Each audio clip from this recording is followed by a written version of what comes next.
खुलुमबाय आं Helina Daimary Assam state football एसोसिएशननि बानजायनायाव 28 नभेम्बर एबा गाबोन मंगलबार फुंनि 11 रिंगानिफ्राय गसाइगाव महकुमानि रायमना फ्रेन्ड्स क्लाब गेलेग्रा फोथाराव आसाम स्टेट प्रिमियार लीगनि जोबथा बादायलायनाय जागोन। बेयावहाय आंबो नुजाथिफैगोन।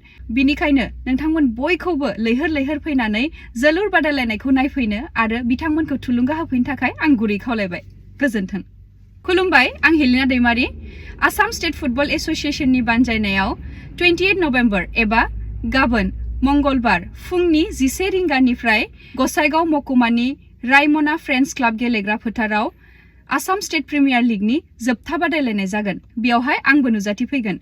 बिनिखायनो नोंथांमोन बयखौबो लैहोर लैहोर फैनानै जोलुर बादायलायनायखौ नायफैनो आरो बिथांमोनखौ थुलुंगा होफैनो थाखाय आं गुरै खावलायबाय।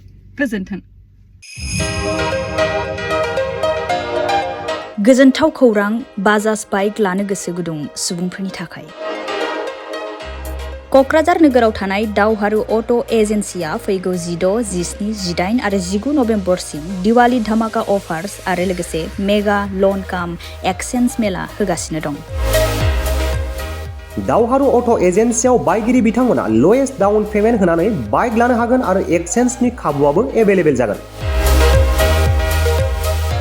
नोंथांमोना क'क्राझार नोगोराव थानाय दावहारु अट' एजेन्सि श'रुमजों लोगोसे कारिगाव फेस्टिभ आउटलेट, दतमा फेस्टिभ आउटलेट आरो भटगाव फेस्टिभ आउटलेट ब्रान्च श'रुमावबो होबाय थानाय दिवाली धामाका अफार्स आरो लोगोसे मेगा लन काम एक्सचेन्ज मेलायाव फैनानै नोंथांनि लुबैनाय बाजाजनि बाइकफोरखौ गोसोबादि लाफैनो हागोन।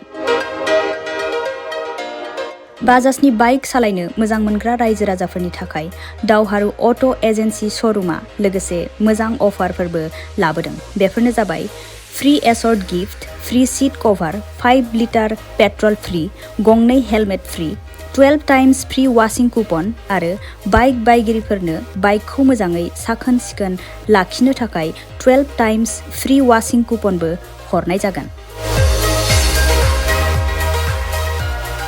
आबुङै मिथिना लाबावनो थाखाय 6000 399 187 88 220 18193 जानबुं नम्बराव खौरां लाहरनो हागोन।